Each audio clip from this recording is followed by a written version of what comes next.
Bang' rowere mag Gen Z bago ng'anyo pacho ka odiochieng' manyoro, ng'anyo magiwacho ni ne ok omiyo giduoko makare kalore kod koso bedo gi chenro maler, pod giramo ni gibiro dhi nyime kod keto sirikal tesre. Roweregi ma osebedo ka keto piny owacho e tago maliet koro pango loso ikruok makare kaka kawo opande kod ombulu e kinde mowinjore mondo konygi e timo yiero makare kendo wito oko jotelo magiwacho ni ok winj dwach jopiny. Jafwambo marwa Cynthia Onyango ne ogoyo kodgi mbaka kendo koro miyowa ler.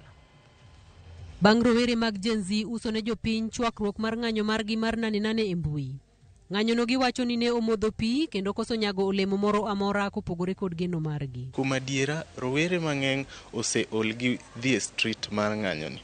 Ne waonge objective mane wadwa ni mondo mi wa achieve bang' ng'anyono kaka rowere. Omiyo kane wachake kapok nochopo nyoro e social media, ne wa hype ahinya. Lakini ka ne wachopo e ground to ne wa lose focus. Ka oloso kotiri mar Ramogi otieno manyoro, Odhiambo Jiro, apisa e riwruok mar Haki Afrika, lero ni achiel kuom gigo mane omiyo ng'anyono ok otimore kaka ne gipango en nikech josiasa nyocha osengamo thuolo ma yande rowere oloso e paw siasa bang' jatend piny teng'o lwet jotend migepe mokwongo e sirikande mogo. Ng'iyo kuonde mane ng'anyo pekie. Ineno ka koro Mombasa ogol jo politically. Luo Nyanza okawo nagi wa mokari adek mondo koro o confuse jopiny no se ka ujogu koro weche beyo to school fees pod malo weche beyo nadi to police pod nego jogwa kendo jok manone pokwaido inquest file koro weche bed mabeyo nadi wan gi mwang'eyo there is a political settlement between political criminals madwa benefit from the struggle. Kaka yor medo tayo chenro margi kendo medo soko wang' piny owacho, roweregi omedo kwayo jowetegi mondo kik jony kendo gidog chien gipang chenro margi malong'o mondo konygi yudo gima gidwaro kuom jotelo manitiere e piny owacho. Kik walose hope.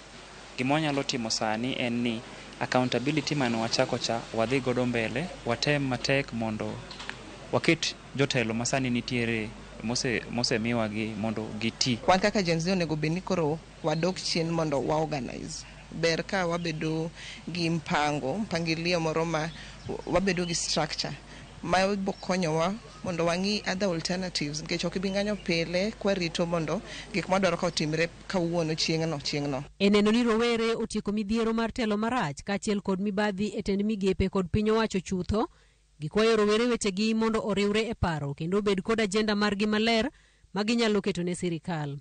Bende gikwayo rowere mondo okaw ombulu kendo gine ni gitimo yiero makare e yiero ma 2027. Vijende onego chak puonjre kaka ginyalo luongre together to gibedo ga agenda moro nikech piny tayo ga agenda. Ok di ta piny gi wuoya ni dwaro telo maber to komi telo no to ikia gima kaka onego beni timo. Vijende onego chak organize 2027 to okobora ahinya ochiegni.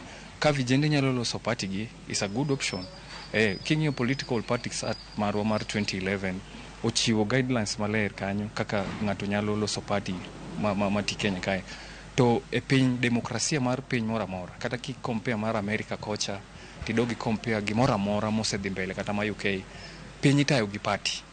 Nyakubed gi party tiende nango party uni ochoko paro maungo kaka ji achiel tu paro ni pachuni nyalo konyo pinyni. Wapar uru ni telo maber iyudo mane kura. Telo maber iyudo ka wawuok oko wago kura. 2027 ok bor ahinya, ochiegni chopo. An gima nyalo jiwo rowere niya, wakauru ombulu to wachakuru jiwore, wachakuru bedo pamoja. Mako chopo time no to wago uru kura mondo jotelo maber mwadwaro manyalo tiyonwago wakete telo. Roweregi kwayo jotend migepe moyier manyien mondo tine jo Kenya duto e yo marom kendo makare kendo giked kod weche mibadhi magiwacho ni ogo tach e pacho kae. Jotend migepe moket manyien akwayo ni mondo giti tich maber kaka jorowere no osewacho gi kaka jopiny Kenya wadwaro maendeleo Kenya kae. Wadwaro neno ni pesa ma ji kawo kaka tax gi kaka gitiyo, wadwaro accountability go.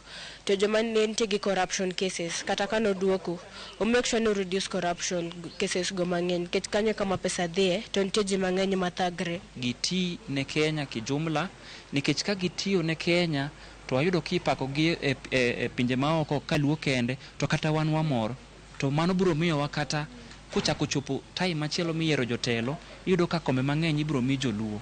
Cynthia Onyango, Ramogi TV.